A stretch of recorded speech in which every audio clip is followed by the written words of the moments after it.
But before that, I'd like just, Alphonse, in a minute, how does a young man raised in Rarieda get money to build Oracom, which is a big organization in Nairobi? Take us through that very short journey, and where do we get the money from? Can banks give you money when you don't have like a very proper, bank statements? Yeah, I came from Rarieda, straight into Nairobi. And then in Nairobi, of course, a young boy, not knowing even, Moi Avenue, how to make it. And then I had definitely my baptism of business. Actually, for the first client, when I was just starting, I started from a bedsitter house, and then you don't know everything you're doing within there. And then one day I get a request for a quotation, and the client here is KRA. Wow. They're asking for a quotation for bulk SMS. And I say, like, KRA, how will you serve? And you're just starting, you don't have any documentations. It's just a sole proprietor business. So I decided to give them a very big quotation. I thought it was the biggest, so that I can scare them away. And then after sometimes you get, congratulations, you've won it. So at that point, we don't have the V8, actually, what is it called? The ETR. They need that. We don't even know what it means. And that's what happens even to the youth. So what happens then is we have to look for it. We had to look for it in a day, have it configured, and then we moved on. But a lot of things happens for that young man who wants to get into business. Unless you learn things like cash flow, definitely you can't get the discipline that you need in business. Unless you learn, like right now, for the youth I work with, currently I think I have a total of 40 full-time. Sometimes you find them say, I also want to be a CEO like you, so I want to start my own. And of course you congratulate them, but they don't know that as a CEO, you have to spend a lot of time, more than them. Like for myself, I have to do 2 days every day. Like you have to make sure you're always ahead of everything, the market, the competition, etc. And then they leave work, and then they go outside and they think, of course, the euphoria that everyone can make it, and the internet is for everyone, and then competition against the other businesses. I think from this conversation, and especially what Beverly was saying, what they're doing in offering education, and what even the county governments are doing in offering education. I'm just imagining if CIALA, I got these things from my county, definitely I would be like Elon Musk, Yeah, but now what they do is really key, and it's really important. Because then what I've gone on to do is to come up with I've built Pulse City, which is a social media just like Facebook or Twitter, and it's doing very well. So it means these things are all possible for somebody who gets access to the internet and gets access to the computer, and then they can decide to dream. But definitely lessons like things they do in offering mentorship, teaching people how they can get access to funds. And for my business, by the way, I've never received any funding. So I've learned to grow it organically. It comes in handy, yes, but at times funding is really important when you want to scale. All right, a round of applause for the lovely panel. I'd just like to ask one question. How many of us here organize mentorship forums in any way back in your community or back in your village? Just by a show of hands. Okay, thank you so much. How many of us here actively mentor a group of young people, either from your community or wherever you are in the urban area? By a show of hands, a round of applause. And therefore, how many of us here are actually paying school fees for some people back in their communities by a show of hands? I know many of us don't want to show that, but let's just show it so that, excellent, excellent. I think the problem sometimes I have with our professionals is that we are parachute experts. So we stay in Nairobi, but we come here for a day, and without integrating with the community, we think we know their problems. And then we go to Nairobi and say the community is lagging behind. But when you come here, you realize that this road has been made, this has been done, there's an agribusiness processing done here, this has been done. And therefore, I think it's very important that we integrate with the community. I'd like to get a few responses from the audience. Thank you so much. Who's having a roaming mic? Please pass the mic. So let's look at gender. So start from here. Excuse me? Excuse me? All right. So, all right, let's start from here. Thank you. I introduced myself earlier, Jameson Sando. Okay. I think this group here is brilliant. Okay. and they're pioneering a very important area in our economy. But what they don't seem to really profile properly is the market. Yeah. You first start with the market. You understand this is a market of interest. Okay. What is the size of this market? What is the product's portfolio of this market? Who else is in this market? Do I have the capacity to compete with this person that is already in this niche?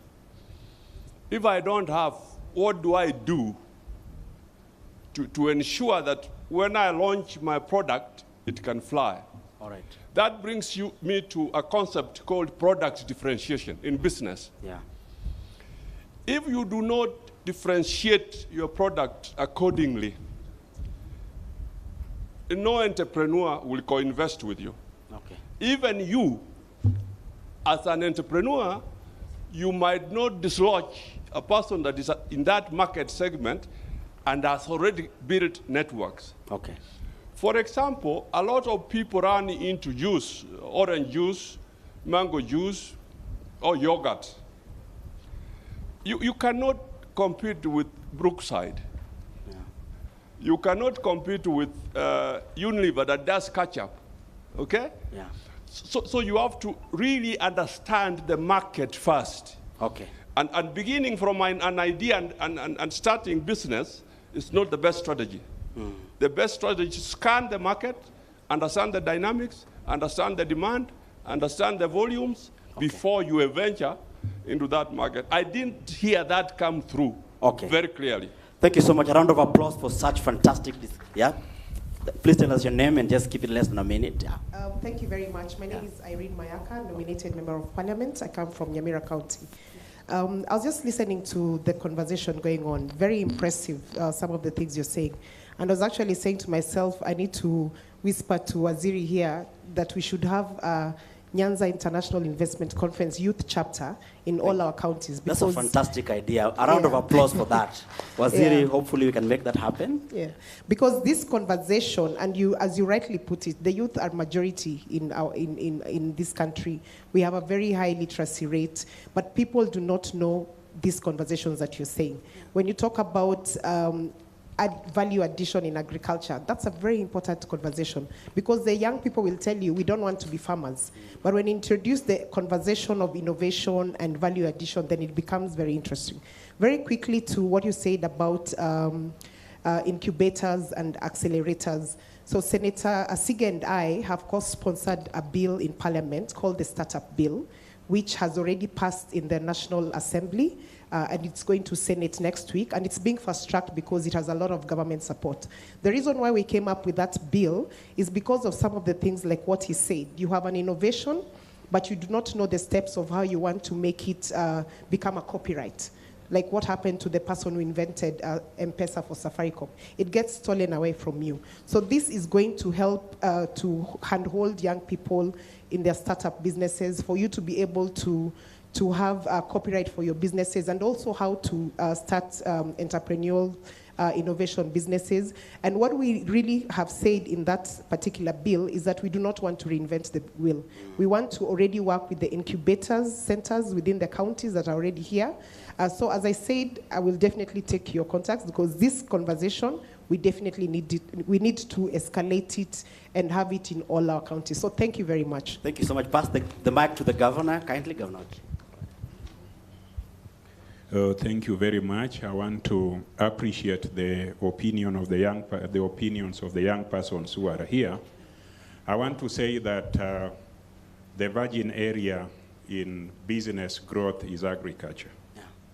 And when you talk to young persons all over the nation, they are not interested in agriculture. Some of us who have grown a little older and are parents, we want to encourage you to have family conversations about land ownership. No young person in any family is interested in owning any land. They are talking about developed property. They are talking about Airbnb and such things. In agriculture, particularly the one that is related to food. Everybody wants to eat and eat good food. There is guaranteed market. Because young people are innovative and they are able to do what agribusiness is all about, they can grow or they can develop or look into the product of their interest. There'll always be market. They can look at the costs and use innovation to cut on the costs of production. They can also use technology to find out where the market is and other things. So you can start with agriculture. Counties are available to help you too. Don't start big, do lean startup. If you start big, you will fall hard. And remember, when you start business, you will keep falling and rising, falling and rising. So don't start gigantic and fall down, crashing or hard. You will get hurt. You will never assemble or gain enough courage to rise again. And then thirdly, and I think this is very important for young people, farming, if your mother, your father, your uncle who didn't go to school can do it, I am sure you can do it better. Just get to like it. There are many people, many people who will use your products. What you will be able to get out of it may look not profitable, but by and by you will earn more and more and will continue growing. All over places like Migori, Homa Bay, Kisumu, there are opportunities that you cannot even feel in this generation. So look there, do it, we'll be there to support you. Thank you very much. A round of applause. Pass the microphone kindly to Governor Kidero. All right. A minute, please. Yeah, thank you very much. I think it was a very, very exciting discussion on opportunities, on entrepreneurship, and some of the discussions that we had in the morning. We talked about the blue economy, we talked about fish, and agriculture. And probably if I could just bring to what you pose a question to the young people, that the young people who've grown rice in Ahero and don't know how to add value to it. And just not in Ahero, it could be in River Kuja, it could be in Mwea, or it could be down in River Yala. As you know, there's quite a lot of work that has been going on at the Ministry of Trade, and I think my PS must be here. Okay. And you'll recall about 2-3 years ago, the government came out with a fund, knowing that a lot of farmers tend not to have a market where to sell, especially rice. And if I just take you back a little bit, total rice consumption in this country is 1.2 million tons. We only grow and harvest 235,000 metric tons. So we import close to 1 million tons. Tanzania here next to us does a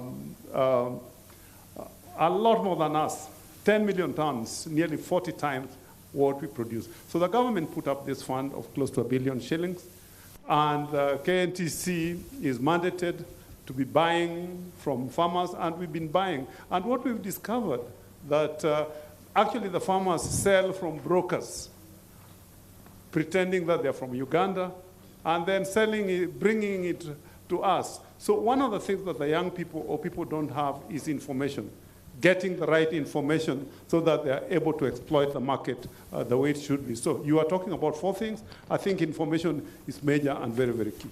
Thank you so much, Governor. You've mentioned we did some work with the affirmative action funds, and we realized that this region takes the least money, especially where I come from in Nyanza. We did find out that the Women Economic Fund and all those other funds, they don't take them. So I think also information is a problem. Right there, the microphone up to the lady, because we've had, just for gender equality, I'd like that lady just to give us, yeah, go ahead. Thank you. My name is Belmi Kipruto, the founder of Ustawi Organic Farms. I'm an entrepreneur myself. I would like to know your thoughts. It's an open question to the panelists. What do you think about the circular economy, and how can youth be supported to tap into? Because most development partners and banks don't even understand circular economy. So we don't even get support in terms of funding. And circular economy is untapped and it's very wide. So if it is given a chance and the priority it deserves, since the world is moving towards climate action and climate smart technologies, how then as Kenya can you link entrepreneurs that are coming up with innovations that are actually helping the society and the environment to get funding and scale up? Because it's an industry where manufacturing can be really big if it is tapped. Thank you. Thank you so much. A round of applause for those such ideas and those questions. I want to come back to my panel. Each of you with your closing remarks, and if there's any question that you need to respond to, we'll start with Beverly. Just less than a minute. Your closing remarks, and if there's any question you can respond to. Thank you very much. I don't know, the question that she asked on circular economy, I think that was a question. Just to respond to that, if you allow me. Yeah, so as a project, what we are doing, we have a special component on circular economy. We are actually, the first phase, we did a hackathon based on green businesses. So these are green businesses that have a green climate aspect, which were supported in terms of grants at that particular point. And in this second phase, we have a special component on supporting entrepreneurs in adapting to the climate change. So we are going to have special support for enterprises. We are looking to partner with green finance institutions, and come towards mid-year, around July, we are going to have something we are calling green finance clinics to see the opportunities that are there for businesses, for green businesses basically. So look out for that, and I can share with you my contacts. So just as a closing remark from my end, I appreciate the conveners of this event. And for me, as a call to action, as a parting shot for me, is that we need to work together. I think promoting entrepreneurship and innovation calls for an integrated approach, that we work not as silos, but in collaboration to ensure that we have one common agenda, and that is to promote youth employment and entrepreneurship and innovation here in Nyanza. Thank you. Where do you find your offices in this region? Sorry? Your offices in this region? Yes, our office is in Milimani. Okay. Yes, Milimani, near former Victoria Annex Hospital. All right. And when this next funding is going to come, it's going to be a lot of announcements and ads done so that we know? Yeah, we've had a number of advertisements already. We have now already 245 businesses that are already set to get supported in the project. So that window is closed. I'm sorry for those who wanted to apply, but for 2026, we are going to have a new call again. Thank you so much. Mr. Alphonse? Yeah, just to answer or to give a reply to what he was asking about market access, I think technology can easily solve that through e-commerce, where like the rice farmer can be able to just single-handedly upload their products with their details online, and then a customer would go in and find that information and buy directly from them. At the end of it, it doesn't need to go through the middle person, because at times you find when you go through the brokers, then it's the farmer who runs at a loss because it doesn't sell them at the best prices. There's something that we've done on our platform. You guys can check it out. It's keonline.biz. And what we've done is brought together businesses across East Africa, and then people are able to ask for things that they need. When you go online there any minute, we realize that there are a lot of inquiries. People are always looking for solutions that business people have or experts have. So with that, then there is a great opportunity for people just to tap on leads and inquiries coming in every day, and they are all always there on the internet because people keep searching for information. Yeah, and I also welcome us. We can always check it out if you're a consultant in a given area or if you sell products or services. There are lots of leads that are on that platform that you can capitalize on. I hope you are going back to Rareda to tell them this information, and you're actually doing that right now. Correct. All right, thank you so much. Claire, in less than a minute, your closing remarks. Okay, thank you so much. What I would like to say is, one, as youths, we are creative, we are innovative, and we are energetic. And it will start with us taking responsibility. When I talk of us taking responsibility means we have to be organized. Most NGOs, most projects, they don't just work with individuals. They work with organized groups. So we need to come together so that we increase this 10% of the youths in agriculture to 70%. I also want to emphasize on the need of incubation. I'm really grateful that there is something that is happening with the government. Thank you so much. And also the GIZ and other organizations that are working with youth to ensure that youths are involved in agribusiness. Let more agribusiness incubation centers come up. We see ICT hubs coming up and business hubs coming up all over the country and all over the counties. Let us make more agribusiness incubation centers. This will encourage more youths participating in agriculture. Thank you. I would answer something about Dr. Kidero talked about middlemen in the rice industry. Nowadays, it's a problem that can be solved with a tech-driven solution. There are blockchain systems that are developed by the youth. For example, I had a project along the coast in Kilifi on cashew. We broke the middleman problem. We uprooted the middleman from the system by creating a blockchain system that enabled us buy products directly from farmers, and our system could tell you the name of the farmer, where is the farmer coming from. We could do a traceability, and that creates a transparency within the supply chain. My parting shot to the youth, the world is shifting very fast, and let's not look for opportunities. Let's create them.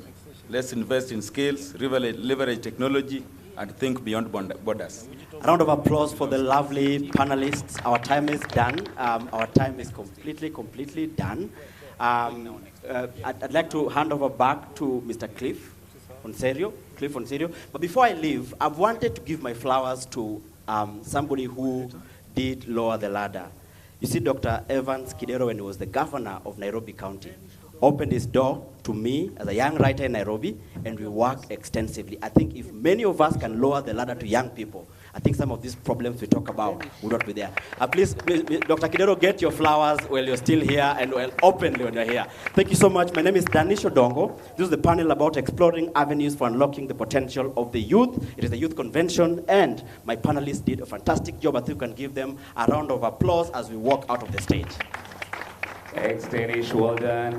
Thanks for keeping to time. Dear panelists, please stay on stage for a group photo. Let's give them a round of applause, please. I'm grateful that they all kept to time. Clearly ready for leadership. So Danish, thanks for leading. We are now transitioning into the next parallel session. This is one looking at infrastructure, transport, energy, and housing that is taking place right here. Allow me to invite Mairura Mwenga as I make the announcements. Mairura Mwenga will be joined by Madam Florence Nyole, or the representative from the Architectural Association of Kenya, Charles Hinga, or the representative from the Housing and Urban Development, Captain William Ruto, the Managing Director, Kenya Ports Authority, Engineer Dr. Mesha Kocheng from the Kenya Airports Authority as well, Sabrina Newby, who's from the Newby Development and Consulting. I'm told they'll be presenting virtually. Joseph, please come up as I'm calling your names. Joe Sang or his representative, the Managing Director from the Kenya Pipeline Company, and also Engineer Peter Njenga, who's the Managing Director at Kengen, or his representative. This is a session on infrastructure, transport, energy, and housing taking place at this very stage.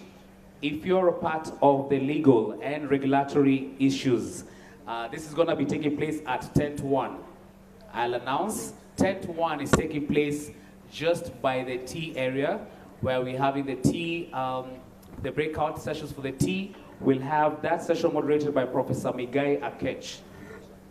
So anyone here who's attending the session on legal and regulatory issues, by show of hands, if you're here, your session is on breakout 10 to 1. If you could kindly make your way there, kindly.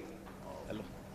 The session on leadership and governance, ladies and gentlemen, will be taking place at breakout 10 to 2. As I mentioned, this is just next to the tea break area. The breakout 10 to 2 is just next to the tea break area. So if you can kindly make your way there. This session will be moderated by Michael Monari, who's also the Vice Chair at the Nyanza International Investment Conference.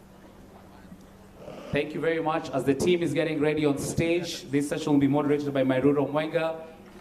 Ladies and gentlemen, please note that we are also going to be gathering here at exactly 5 p.m.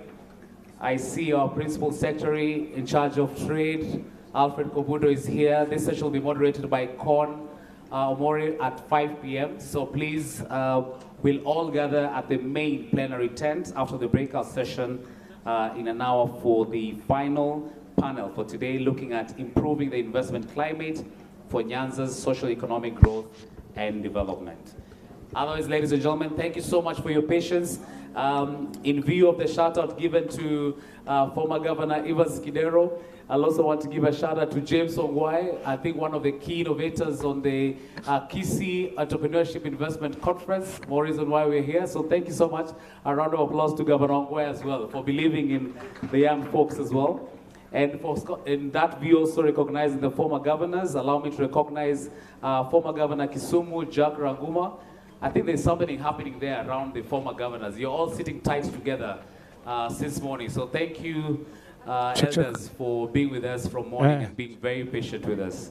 Thank you very much. Without further ado, please help me welcome now to take the floor by Ruro Mwenga. Your 1 hour starts now.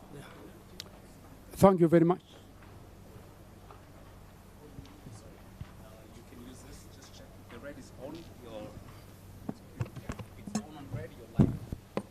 Check.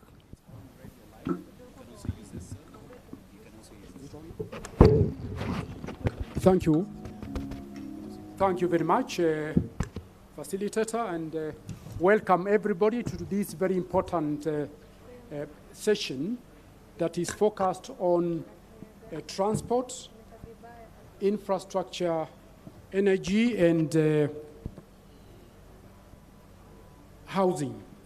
A very important and key session because it is addressing those elements within our economy that act as lubricants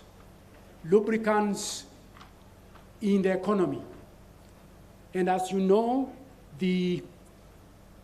just like simple machines, even just riding a bicycle, if you don't have enough lubrication of your gears, as you turn the wheel, you'll find that it will be a very difficult exercise, and soon you'll be tired and your machine will break down. So the infrastructure plays a very important part in the socio-economic development of our economy and therefore our lives. And therefore, this particular session, I trust, will be important to all of us. Our panelists have been introduced, but just for clarity, I want to introduce the person who's just sitting next to me, Captain William Ruto, the MD of Kenya Ports Authority. If you can raise your hand so that they get to know you. Thank you very much. Then next to him is the president of the Architectural Association of Kenya, Architect Florence Nyole. Thank you very much. And then next seated to her is our CEO and MD of Ketraco, engineer. Thank you very much, John Matigo. And then next to him, yes, please. Thank you very much. My name is Rono Kibet. I'm the General Manager, Commercial Services, Kengen. Right, I'm representing Engineer Peter Njenga. Right, thank you very much and most welcome. And then next to him is the person who makes sure that our aircraft land and take off safely, Engineer Meshach Ocheng. Welcome. Thank you. Then lastly, the representatives of our PS, our representative of the PS State Department for Housing, the PS Hinga. His representative today is Jared Boga. Okay, please welcome. Right, now we have 1 hour. In fact, first of all, I want us to start home. It's about housing. They say that indeed the final and most critical decisions are actually made at home, and therefore I want to start at the session dealing with housing. In this particular session, I want to direct it to our PS representative, State Department for Housing. First of all, I think it would be interesting to give a quick overview of the status of housing, and in particular, the affordable housing project in the country, and in particular, our Nyanza region. Then as you respond to that, I think it would be important that you also get to highlight the opportunities that do exist within the housing, and in this case, the affordable housing project opportunities for investment, both for local and international investors. And then lastly, as you finish, what are the challenges and the way forward? On the same item, I'll want to invite the president of the Architectural Association of Kenya. As architects, I think you have a very important and direct input into this particular project and housing in general. You can also respond to the items in the same way. Each one of you 5 minutes so that we're able to catch up on time. Thank you. PS. Thank you so much, moderator. And the status of the State Department of Housing draws the mandate from the Constitution, Article 43, on socioeconomic rights, and essentially looking at the needs of housing deficit in the country. We have over 200,000 housing unit deficit annually, and that is the gap that the State Department is yearning to bridge. As it is, we draw our fund from the housing levy, which rates our pay slips, and that fund is what now we implement the affordable housing program.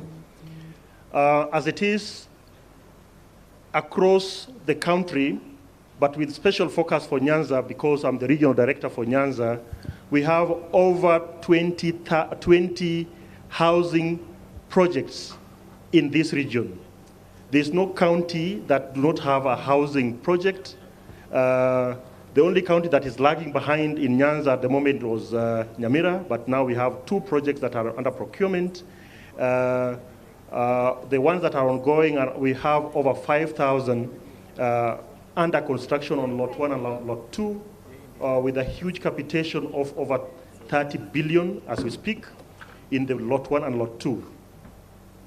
Now, apart from housing, just to give a broader perspective of why housing, is because the housing economy essentially provides employment. Employment that cascades from unskilled workers that we employ on these sites to engineers that we draw from the consulting firms, graduate engineers that we have onboarded as interns and also as trainees within these projects, skilled masons, apprentices that we have onboarded to be recognized as through prior learning program to be certified, various association, workers associations that supply and both hardware and software into these projects. Key in the opportunities is that the contracts are framed in such a way that there's up to over 30%, slightly 30 to 40% of local content. In essence, the materials ranging from sand, ballasts, and blocks are to be sourced from within the locality of these projects. As we implement these projects, we intend to spur economic development and decent housing. And that's why we also invest in market infrastructure. So we currently have over 50 economic stimulus projects spread across the region that are currently ongoing at various stages of implementation. We have a multi-agency approach to realizing this, in the sense that we bring on board the roads agency, we bring on board the water infrastructure for the big housing projects so that these projects, as they are implemented, realize the economies of scale, but also the decency that these houses have to realize. So I want to pause there, moderator, because as we progress, I should be able to.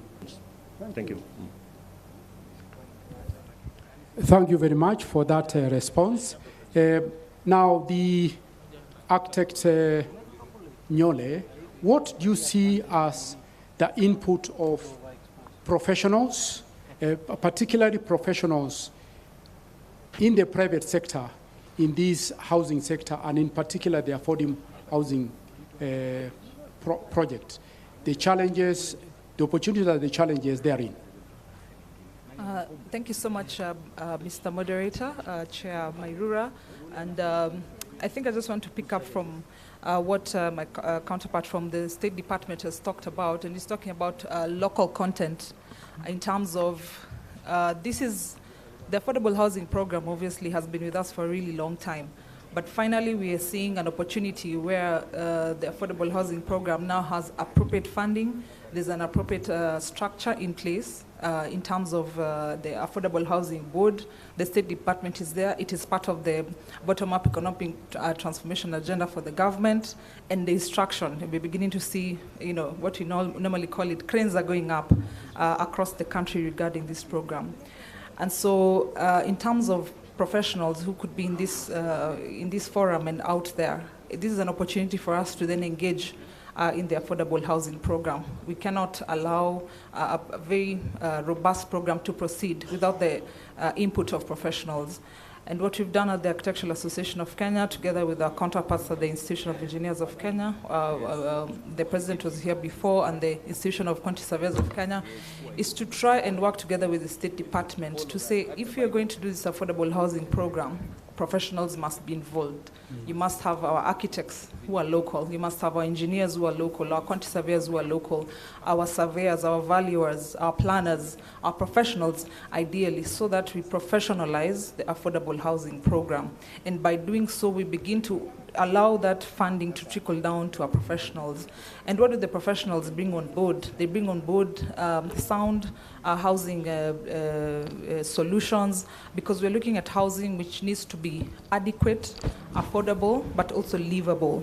Spaces that are well designed, well articulated, that will stand the test of time and proceed forward.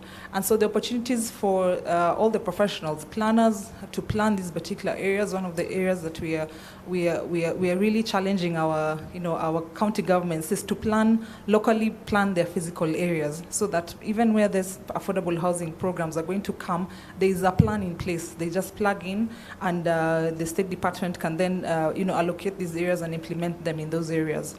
Our architects, our engineers, our quantity surveyors are involved at the design stage and in the construction phase.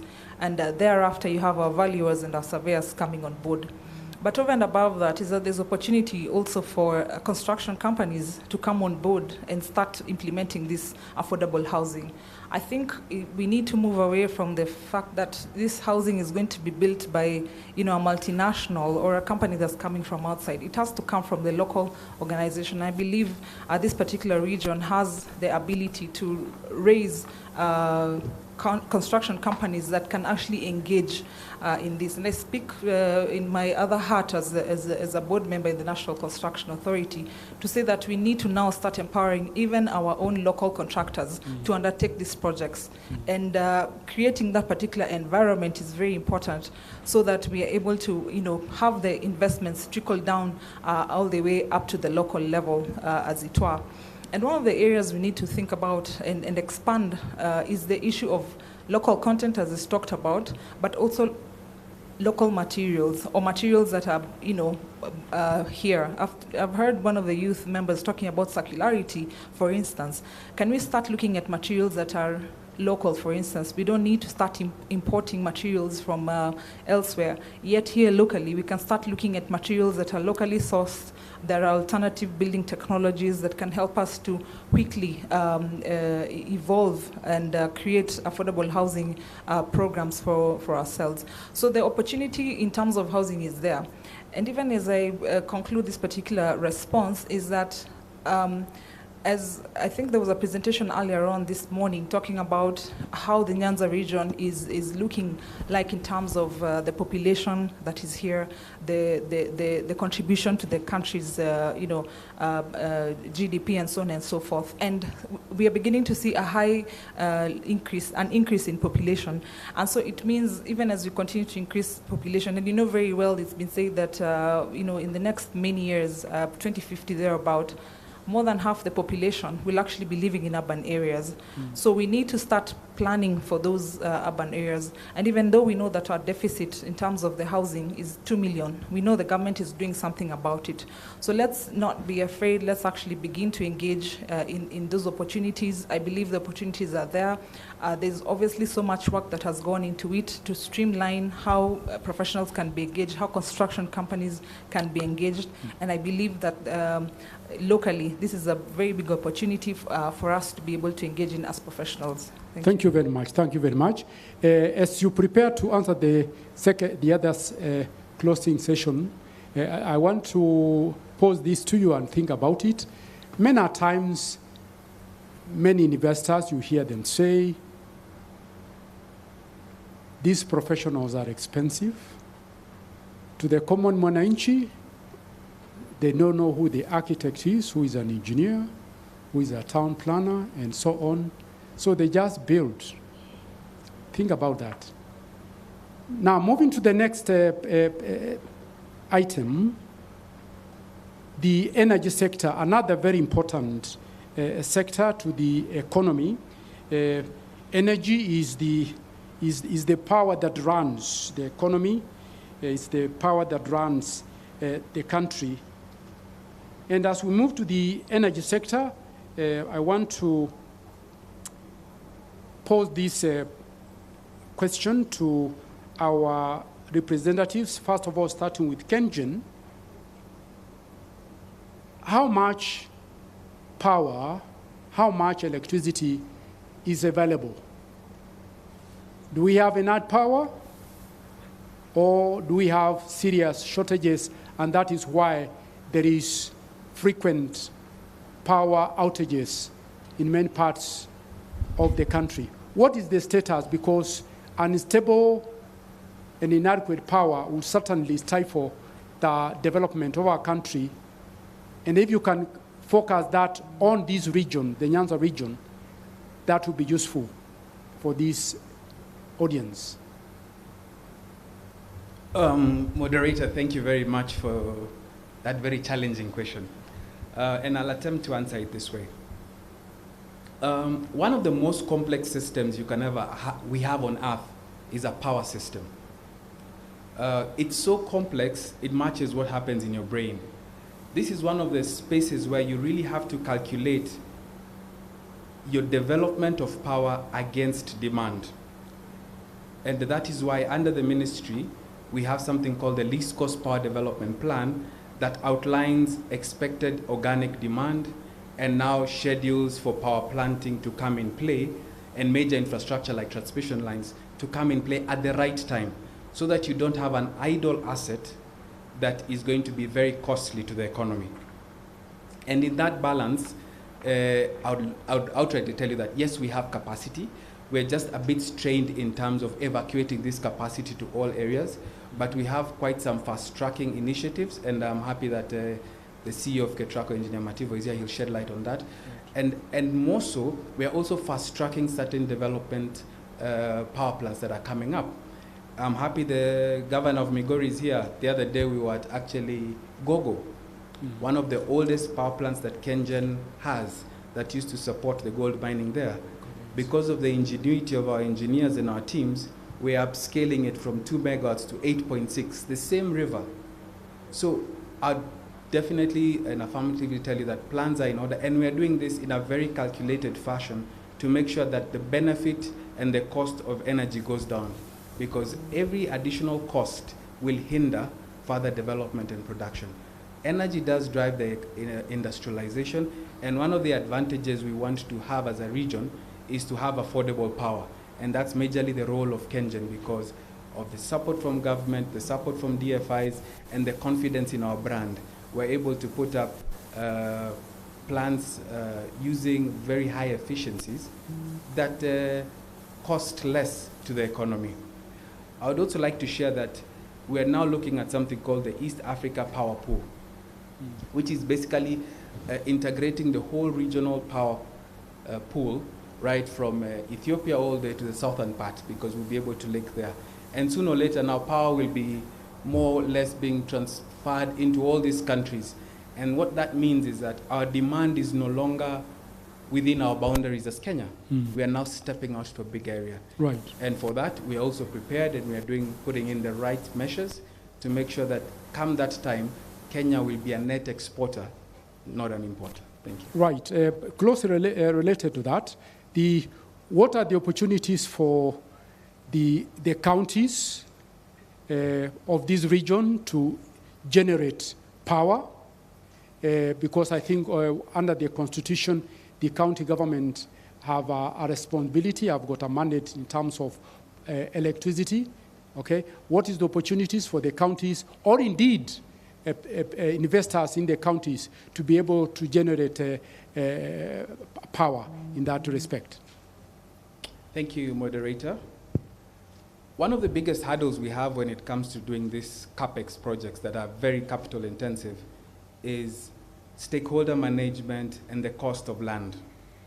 But when you go to developed countries like New Zealand, the communities there say they are better off not selling or disposing their land. They are better off leasing and working with these people in terms of a collaboration for a benefit. Okay? And now with the growth of the counties, that I'm very happy that the Migori governor is here, because one of our smoothest transitions to acquire land was really facilitated by the county government. And that way, it becomes very easy to fast track some of these projects at the lowest cost possible and appreciating. A county like Nakuru has been very supportive of our geothermal expedition because that resource is kind of like domiciled within that region. So supportive that we've started something called the Green Energy Park, where we're inviting industries world over to come and invest their industries there with 100% traceability of power from a green source. And what we end up with is a green product that fetches a premium as a country. And these investors are able to tap into something called green interest, where your CAPEX cost will attract very low interest rates because you're doing a green product. So the scale of that to the economy, employment, and the trade balance is enormous. And so partnering with counties, especially in terms of identifying resources, fast tracking and helping us, will be key to unlocking industrialization, noting that most of these counties actually have industrial parks there. And we are happy to support them in terms of putting up the relevant power solutions for any industry that is coming there. Thank you very much, thank you very much. Indeed, then from your answer, it naturally leads to evacuating the power from the various sources into the country, from out and within the country, making sure, because we are told we have actually enough power, but the issue might be then this power needs to be efficiently delivered, transmitted to the consumers. Ken Trako, Engineer. Thank you, moderator, for that question. I know we've had long discussions on what is happening in terms of the space. I think all of us recognize that without having reliable, adequate, stable power, seriously, there's no serious large power consumer investor that will want to put their plant, because nobody wants to be in a place where the outages or the power is not very predictable how it's going to behave. But some of the things, and I listened to the questions you asked my colleague here, I think it's good for us to understand where we came from, to know where we're going. This country, just briefly again, be as brief as possible, 67 years ago, we did the first transmission line from Jinja all the way to Juja. Then it was taken to Rabai. Lesos was put forward later. Then late 60s, in the 70s, 80s, the two heads of states at that time put up a number of hydro plants. So connected lines all the way to Rabai, to Nairobi, to Naivash, to Nyanyuki. Then we had, Takwel came in 81. We had lines coming to Lesos again, then Eldoret was connected, Kisumu was connected. A line went to Chebosit and Moroni. What I'm trying to say, if you look at the timeline in those 50, but the line that passes between Moroni and Chemosit is the line that supports, is the line that supports Kericho County all the way to Bomet, to parts of Transmara, Migori, Homa Bay. Big part of the country is supported with those lines. So that's one of the lines we plan to do. I'll tell you what we're planning to do. We later, as Ketrak was early in our life, we did a line from Mumias to Rangala, so we brought at least a substation within CIALA, really serving a big part of CIALA, actually all the way to Busia, getting supplied from that substation. We have extended now lines to Awendo and back to Ndiwa. Governor knows that. We worked quite well with, close to him. But let me go in terms of what we are doing currently. The projects we're expecting to finish this year. Engineer, there is a map behind you? Yes. Oh. Yes. Yeah. We plan to finish within this calendar year is a line from Sondu all the way back to Ndiwa.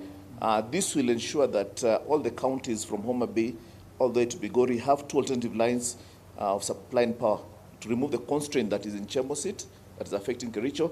So the two lines will be available. So very soon within the year, you'll actually see more power being able to flow all the way in terms of all the counties, some including Kisii, Nyamira, in a short time within the year. So that's a project that is coming on board. We did line from Olkaria all the way to Lesos to Kisumu. So currently, Nyanza is connected to both Takwel through Lesos, is connected to Olkaria, and the line from Olkaria to Kisumu can actually bring a maximum of almost 500 megawatts of power.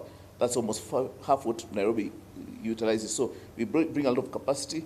We just started a line from Narok to Bomet. That will allow power from Olkaria to flow to Narok Bomet by December, all the way to Kisii, and so Bomet, Kisii, Migori, all that side will be taken care of at the end of the year. So our infrastructure we're doing, we're just about to start negotiating financing for a line from Kisumu, all the way to Bondo, to Rangala, and go all the way to Busia. So there's a lot of infrastructure that has been done, but there's more that is being done to ensure this power flows. Let me, because I spent time with the governors recently, and the MPs, and this is what I was giving them assurance. I've looked at the numbers of all our substations. Transmission lines, because of their nature, operate at almost 100% efficiency. Because I was telling the CIALA MPs that Rangala substation for the last 12 months has been at 100% availability. Substation was at 99.96%, something like that. So by the nature of high voltage lines, they operate at a very high level of availability. Once in a while, we have a national blackout, but besides those hours, it's almost 100% availability. So it's very important that Nyanza has more and more high voltage lines and substations coming on board. And that's a kind of, when you start talking about line coming from Bomet, being able to bring 160 megawatts of power, bringing 500 megawatts from Olkaria. Takwel, we plan to do a line from Kitale all the way to Musaga, which will drop all the way back again to Rangala. And we have the line from Lesos. That means we can actually evacuate more than 200 megawatts from Takwel into Nyanza. So we are getting to a point where we will, power itself at high voltage will be available. And here now we're talking about Nyanza being able to invite big manufacturers. I'm talking about data centers that are consuming 100 megawatts plus. These are the kind of things. The industrial parks, I've told Governor, I spent time with him yesterday in Kisumu. What we're planning to do in his plans I've had. We have a substation. We're just going to make ourselves available to ensure that Nyanza, after some time, has adequate power at high voltage level, and we can start talking to all your big players, Blue Economy, anybody else. We are getting there. I know we still have to work with our sister company, Kenya Power, and REREC, because they got a low voltage, and that's why you get a lot of interruptions. I see. But we are doing that a lot. So KenGen can continue invest much a lot. But I want to mention something. Again, I started by giving the history of transmission in the network in the country, little investment, but we got to a point we put a lot of investment. But we're currently going through a problem where is actually a moratorium from National Assembly of more power plants. the moment you stay for a number of years without bringing base load in the country, that is a problem you actually are pushing to the future. We are bringing currently 10% of our power comes from Ethiopia, and Uganda also gives some power. So also, I know you asked the question about whether we have adequate power, but as a country, I can assure you from where I sit, is that we need the power that comes from Ethiopia to support us, and Ethiopia and our interconnection to support our grid. But we are getting to a point where we'll ensure you of reliable power at high voltage level. Thank you so much. Thank you very much. Thank you very much. I think as you, towards the end of your presentation, you did indicate that really, as far as KETRACO is concerned, there is enough power, and also in terms of transmission efficiencies, anything above 90, very close to 100%. But yet we continue to have challenges of stoppages every other day. But you did mention that you need to have your sister organizations down the line now, KPLC and REC, that maybe those are the ones that reach their customers. And I suppose that maybe in the next time they'll be able to maybe answer finally that question where we have frequent power stoppages. Thank you very much for that. And we now move very quickly to the other very key sector. This is the transportation sector. Members of the audience, please just keep your questions, okay? Be framing them, because soon I'll be getting back to you to raise them. As we now get to the transport sector, a very important sector that is very dear to all of us.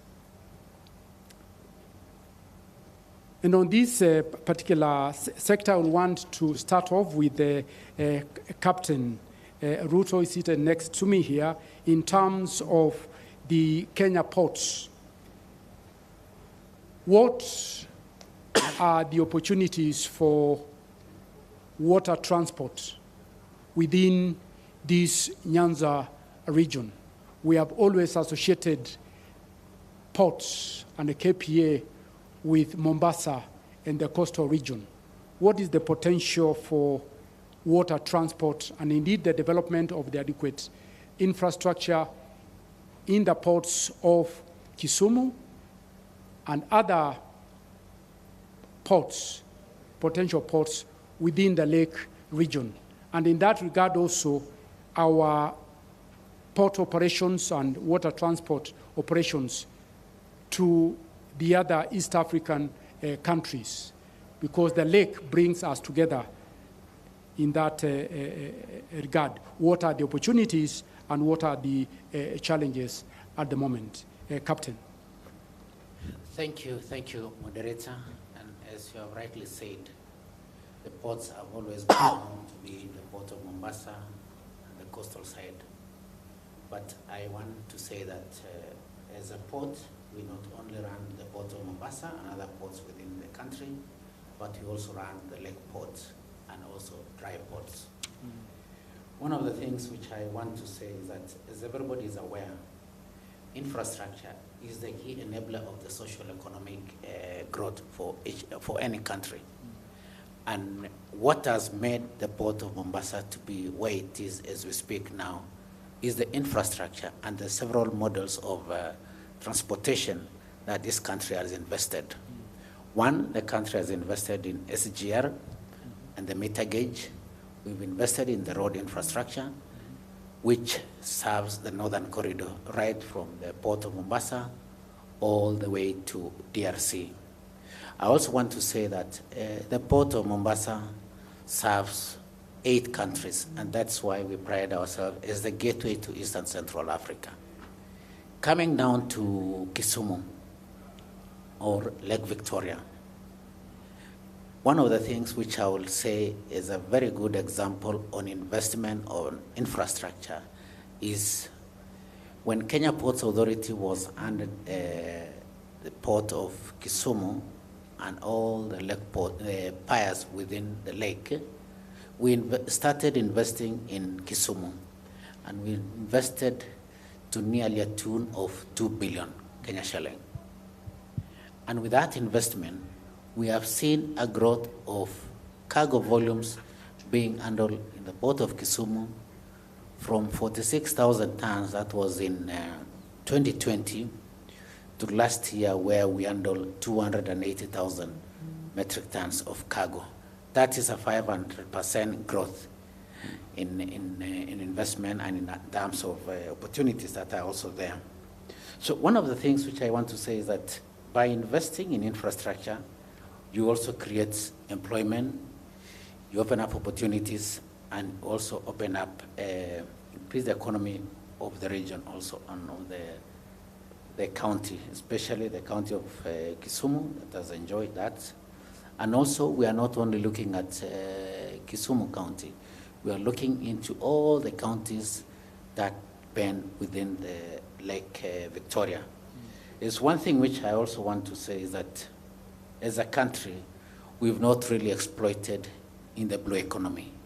And it is something that if we invest in the blue economy, there's a lot of opportunities for us that we can exploit. Currently, as KPA, we are building landing sites in most of the counties. We've started with Kisumu. We are on in Homa Bay, which we've already invested more than 600 million. We are also soon starting Busia, CIALA in Asembo Bay, and also not forgetting Migori. One thing which I want to say, and I think the opportunities that are there, is that by investing in water transport is the cheapest and the safest. And I'll give you a very good example so that the audience can be able also to understand. When we started investing in Kisumu, when we came in, there was no vessel that could be able to dock in the port of Kisumu. But with the investment that we did, and also inviting the private sector, because also the private sector invested. We have a company that is based in Uganda that invested in 2 vessels that operate between Kisumu and Uganda, and also other vessels that operate between Kisumu and Nyanza. And I'm happy to say that when Kenya Railways invested and rehabilitated the meter gauge, we've seen a lot of cargo coming from Mombasa all the way to Kisumu and shipped by ship to Uganda and Nyanza. So the example which I wanted to give was that one shipment load of fuel from Kisumu to Nyanza, it loads about 4 million liters. It removes on our roads more than 158 trucks at one go. What does that mean to the country? It lessened the burden in terms of the infrastructure that all these trucks could have been using. Number 2, in terms of carbon emission, we are also reducing. And also, as a country, we also benefit in terms of reduce the investment in road, because now we have lessened and we have given people several models to use.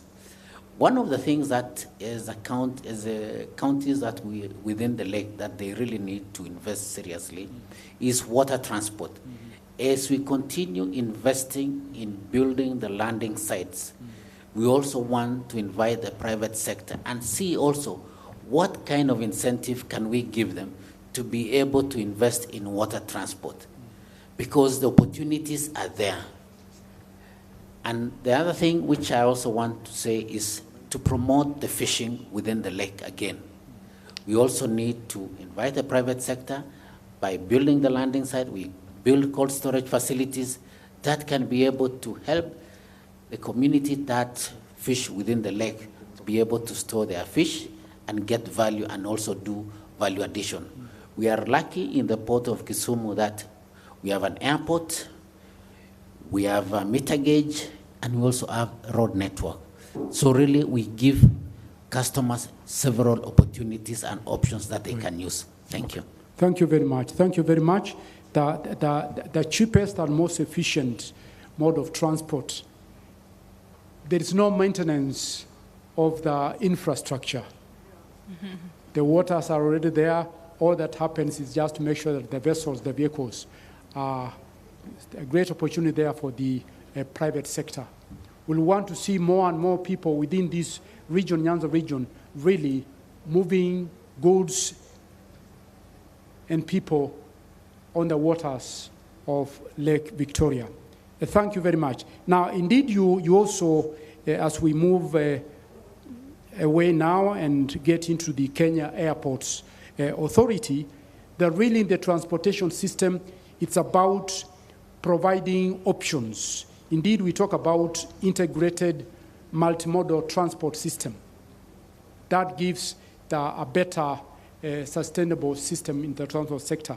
And therefore, in that regard, as we now invite Kenya Airports Authority, the MD, Mesha Kochieng, within this region, we have the KISUMU International Airport, but as I get to discuss people in the various counties in this region and many counties in the Republic, it appears that every county is looking forward to having an international airport. How viable is that? And as you answer that question, how adequately is this region served as far as air transport is concerned? Thank you so much, and welcome home. It happens that this is my village. I was born around here. But I wanted to, before I respond to your question specifically, let me just make a correction. I represent the MD. I'm the General Manager for Projects and Engineering at the Kenya Airports Authority. But I wanted to bring this conversation of transport back home by asking ourselves, it started with blue economy, then moved to agriculture. But we need to ask ourselves very tough questions. One, how connected are we as a region to our centers of production and centers of activities? Because if you're not connected, I don't think we'll be able to achieve our development aspirations. So that is one fundamental reality that we must accept. The second thing, we have to consider transport as a wealth creator, while at the same time as a wealth consumer. As the captain has indicated, investment in transport has multiplied economic impacts and to a region and to the nation. Back in 1998, I was privileged as a student to attend a conference in Arusha.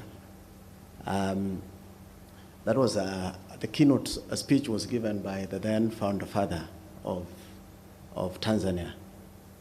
And it is Nyanza rising towards economic transformation. But that particular conference, the theme was rise. Rise denoting roads for economic empowerment and opportunities. So transport can open up rural areas, transport can open up urban areas, transport can open up communities. And if we can't have an efficient transport system, both in terms of quality and in terms of quantity, in terms of density, because if you look at this region, the density of our transport systems is just so low. So that is something that we need to focus on as leaders, and we need to come up with solutions on how do we improve on our transport networks. Two, Western Kenya, Nyanza included, because Nyanza is a Luya word meaning, a large water body, for those who do not understand. I've done a lot of consultancy in Middle East, and water transport is key. One day, an Arab asked me that you come from, the second largest water body. I think that's a very good question. The siting of an airstrip or an airport is a result of quite a number of studies, aeronautical studies, met studies. Suneka in Kisii has been decommissioned because of land encroachment and land issues. We are developing a new airstrip in Kilgoris, which will definitely serve that region. There's one coming up in Narok, but at the same time, there's another one coming in Bomet. So we'll be able to cover the upper part of the rift, moving to Kisii. Right. But in terms of opportunities, and this is something that I really want to discuss with the audience and investors, we have Kisumu International Airport here. There are no cold storage facilities here. Victoria did a very good presentation on fish farming. Do we have cold storage facilities in Kabunde? We don't have. Warehousing, logistics centers. We have commercial land lying empty at the Kisumu International Airport here. There are no investors. Right. Many investors, including Adani, came and are grappling for opportunities in Nairobi. Okay. We have serious opportunity here, a landmass lying empty, waiting for investors. Right. From Migori, Homa Bay, Kisumu. Right. Fellow Thank Kenyans. you very Feel much. free to Thank come. you very much. Thank you very much. Yeah. I think then, as we indicated, that the transport system is really has got to be looked at in an integrated intermodal packaging. I note that the roads sectors may not have been part of this panel, but information got to me that they are actually here, and therefore I would want to very quickly ask Kenya, there should be an engineer from Kenya, and also Kura, to, I'm sure for the governors and many people from the counties, it is really the road that really gets to the village, to our home, that is really quite an issue. How adequately are we served as far as the road sector is concerned? There's somebody from Kenya, and Kura here, please, just yes, please, just come, if you can pass the mic. If there is something that our excellencies, the governors, cannot sleep, is about the roads. Yes. Introduce yourself. Yeah. Thank you, moderator, for this opportunity. My name is Engineer Wilfred Oginga, Director at Kenya Urban Roads Authority.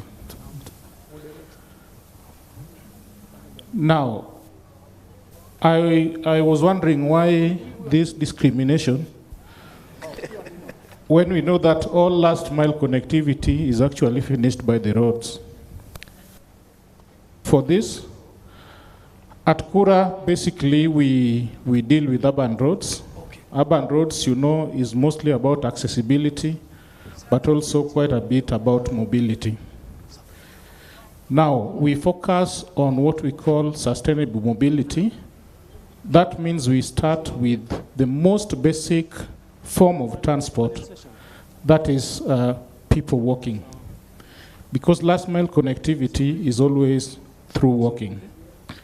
Then we consider cyclists. We also then now start considering vehicular traffic. And then we have in genuine other modes of transport that then now we try to bring on board to ensure that sustainability comes into road transport. And that means now then we want to transport people in masses, that is mass transit, through bus rapid transit systems. And then now I'll tell you about technology, what we call intelligent transport systems. Right now we are trying to install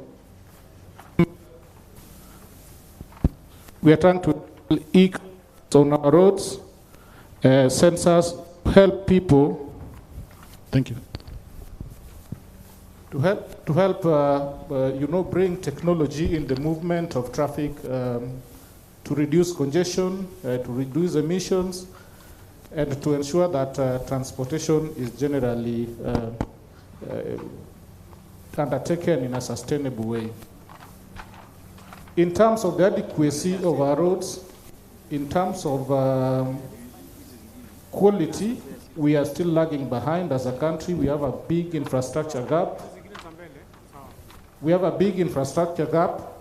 Both in terms of maintenance and also in terms of construction of new roads. So this is the situation in which we are.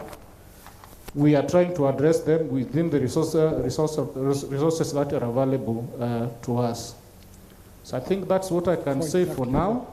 And I'll pass it over to my colleague from Kenya, who will tell us more about how the trunk roads that connect us to various places is also Thank you, done. thank you very much. Thank you. 2 minutes, it's just that our period, which were initially assigned 1.5 hours, has been reduced to just 1 hour. Thank you, moderator. My name is Engineer Julius Makodero. I am the Regional Director, Kenya National Highways Authority, Nyanza. I'm here to represent the Director General of KENHA. The KENHA network across this country is slightly above 21,000 kilometers. Out of the 21,000 kilometers, about 2,500 is located in Nyanza and Western combined. That translates to about 15%. Now, this is a region that has the advantage of being crossed by two major corridors.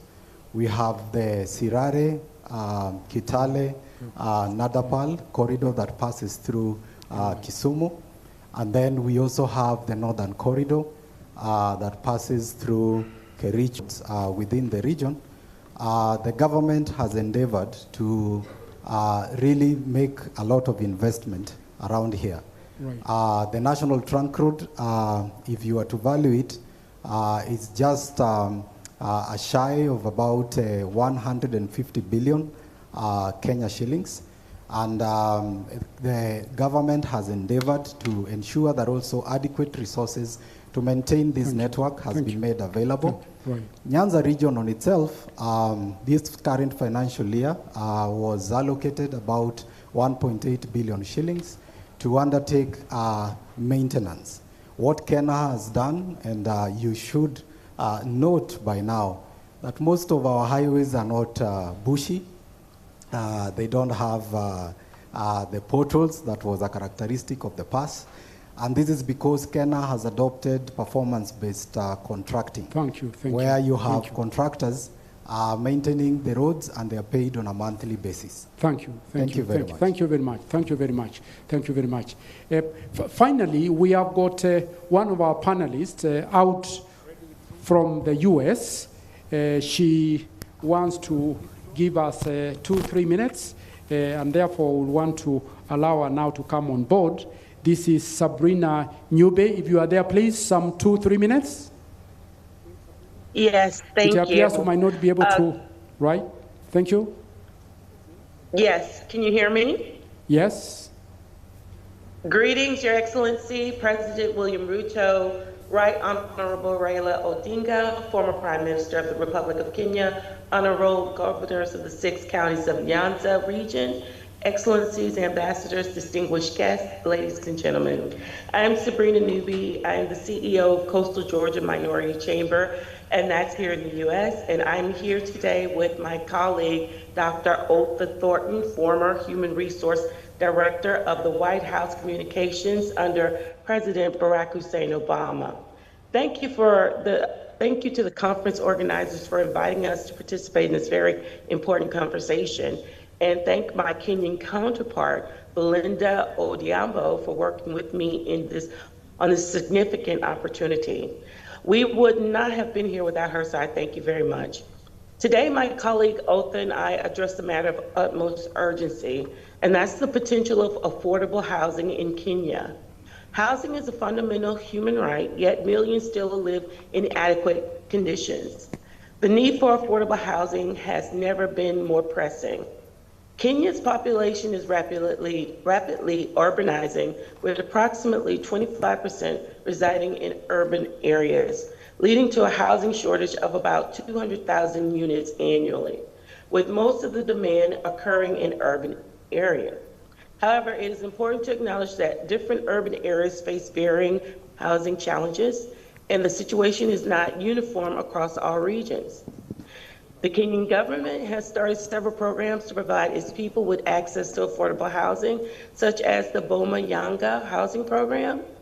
This initiative enables citizens to sign up and save funds for their choice of housing project. by offering middle and low-income families high-quality, affordable homes. This program aims to close the housing gap. Another significant initiative is the government's partnership with private developers to provide affordable housing. Public-private partnerships that combine housing with contemporary facilities like schools, hospitals, and shopping malls are exemplified by projects like Nairobi Park Road Project and Gara's housing project.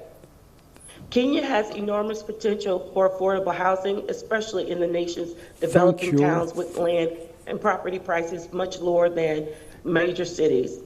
Thank you. Sorry, we have to stop there. We certainly pick it up, that discussion, with the international partners in this discussion, and we must appreciate for sacrificing to wake up early in the US as we get into this. Thank you very much. And at this particular point, just one or two comments from the floor. We must finish at 4 on the dot because this is the main arena. I see a forest of hands, and I said it. This is where the rubber meets the road. This is where all the representatives, governors, and whatever, it's about transport. Let's start here. One quick, short question or observation.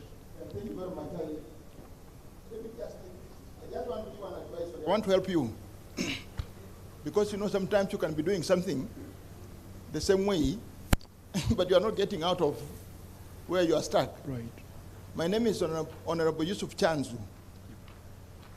I've been in Parliament and all over the place. I was Chief Conservator before in government when the ministries were smaller. Then now I'm the Chairman of National Housing Corporation. I wanted to say something about the issue of the youth. There is something that we must handle.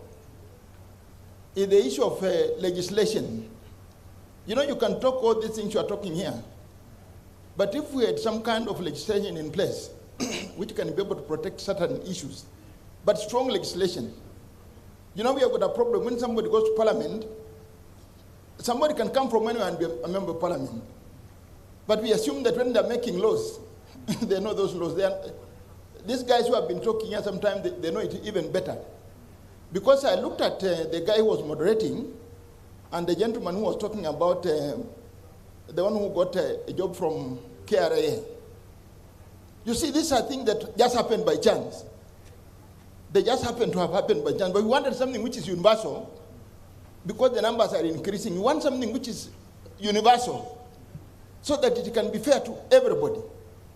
And there's a time when government came up with this TVET, this technical vocational training institutes. That was meaning that you don't have to be an A material to go to university. Okay. Because people have got different capacities in terms of catching up. Okay. So the idea was that even somebody who is in standard 8 cannot continue because they can't pay school fees, can go to a craft course and they can be able to go up. Thank you. So I would like that to be enforced so that we can have a favorable playing ground. Thank you. Now about one is okay. One is enough, please. Please. Okay. It's very important. I'm telling you. Okay, then. Few seconds, please. The two of them. This my younger girl here. This this is my product in the profession. Correct. And the one from housing. There is something they did not clarify here. We are just talking about affordable housing. But we have not been able to know the difference between affordable housing and low-cost housing. The concept before was low-cost housing, not affordable housing. But low-cost housing, that one is the one that depended a lot on the technology because you could come and even use cardboard and build a house and it will be cheaper. And this is when I was telling my friend Margaret, we have been in Parliament with him, you find somebody from here putting up a house alafu anaenda kuleta mawe kutoka Gilgil. Nukienda Ulaya mahali nyumba zilitoka unakuta wanajenga nyumba na matafali. So there was the issue of low-cost housing. And what they have not explained, affordable housing means the land is zero-rated. The land is zero-rated. It is not the materials which are zero-rated. It is the land because it's government land, public land. All of us here, The land in Kenya belongs to all of us. But the government holds this land in trust on our behalf. So this is why we are telling the governors and so on to give land in the areas so that the wananchi can benefit. That's what it means. And then, about power generation, there was something that we signed in the year 2000. I was in the Ministry of Energy that time. This is independent power producers. You guys have to advise government that the rates that were given that time for power were much higher than what you could get with the Kenyan. And we must have a way of getting out of those contracts, because Kenyans are paying a lot for power because of the people who agreed that time, and they signed very high rates.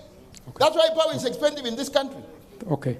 If you go to a place like China, with a population of 1.6 billion, Africa, you said today is 1.5, but here there's blackout every time. Okay, thank you. Why should we have blackout here? Thank you, when Mheshimiwa. we have got experts here? Thank you, Mheshimiwa. And then finally, the Kura one. Finally, I told, the Kura people, they are my professional colleagues. I told you, their boss. This thing of traffic jam, you can't control traffic jam by sitting in the office. If you are an engineer, you wake up, you put on a tie, you go and sit in the office from 8 o'clock, 1 o'clock, you go for lunch, come at 2 o'clock, and then go. You must come out and see what's happening on the roads. You can't leave it to the policemen who are taking money from people. You can't control traffic that way. You must come out of the office. Thank you. Thank you so much. I'll talk much more later. Thank you, Mheshimiwa. Yes. Right. This is where you really get it tight. Yeah, we'll take all the other questions. Thank you so much. Thank you very much, Mheshimiwa. Yeah. But when you call a meeting like this, some of us come in because of this. Yeah. You can't come and then you don't call us and then you control the meeting. You must let us say what you want to say. Thank you, Mheshimiwa. Thank you, Mheshimiwa. Bring us to a meeting and Thank you very much. Well taken. Because of the time constraints, ladies and gentlemen, it was 30 minutes cut short. I see the hands up. His Excellency, the governors need to ask a question. I'll just ask His Excellency the Governor Migori to just raise one item, and that will be the end, ladies and gentlemen. Yes, and gentlemen. Hello. Oh. You can see the enormous interest that we have here. Right. I believe we are not slaves of time. We are not slaves of time. If we do not take what we are here for seriously and minimize it in terms of time, then we might as well just sit here and have a tea. I'll take the shortest time. One, for the housing people, the innovation of the architecture of our constitution is devolution. And the Kenya Kwanza administration calls it rightly bottom-up. Devolution was the original bottom-up. It's still